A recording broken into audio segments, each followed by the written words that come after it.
വർണ്ണാഭമായ ഉത്സവാന്തരീക്ഷത്തോടെ Mukeri Rajiv Gandhi memorial higher secondary സ്കൂളിൽ പ്രവേശനോത്സവം സംഘടിപ്പിച്ചു. ജില്ലയിൽ ഏറ്റവും കൂടുതൽ അഡ്മിഷൻ നൽകിയ 1200 കുട്ടികളെ മുത്തുക്കുടകളും വാദ്യമേളങ്ങളുടെയും അകമ്പടിയോടെ അധ്യാപകരും രക്ഷിതാക്കളും സ്കൂളിലേക്ക് ആനയിച്ചു.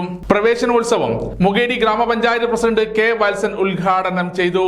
PTA പ്രസിഡന്റ് GV രാകേഷ് അധ്യക്ഷത വഹിച്ചു.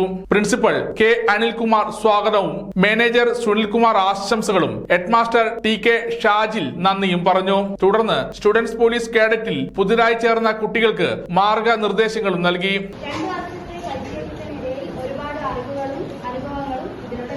പാഠ്യപദ്ധതിക്ക് പുറമെ സാമൂഹ്യ ബോധം വളർത്തുക, സാമൂഹ്യ തിന്മകൾക്കെതിരെ ചെറുത്തുനിൽപ്പ്, സാമൂഹ്യ പ്രതിബദ്ധത എന്നിവ വിദ്യാർത്ഥികൾ പകർന്നു നൽകാനായി ഈ ഘടനാപരമായ 2 വർഷത്തെ പരിശീലനം.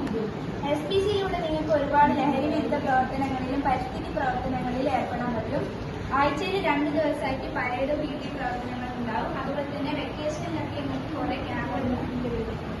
നമ്മുടെ സ്കൂളിൽ 4000-ഓളം കുട്ടികൾ പഠിക്കും. ഈ 4000-ഓളം കുട്ടികൾക്കും പരിസ്ഥിതിയെ കുറിച്ചിട്ടുള്ള നമ്മുടെ കടമയും ലഹരിയെ കുറിച്ചുള്ള ബോധവൽക്കരണവും അങ്ങനെ പല പല കാര്യങ്ങൾ ക്ലാസ് എടുക്കുന്നത് പോസിബിൾ ആയിട്ടുള്ള കാര്യമല്ല. അതുകൊണ്ട് ഈ 44 ആൾക്കാരെ സെലക്ട് ചെയ്ത് 44 ആൾക്കാരുള്ള മറ്റുള്ളവർക്ക് മാതൃകയാക്കുന്നതാണ് SPCയുടെ ലക്ഷ്യം.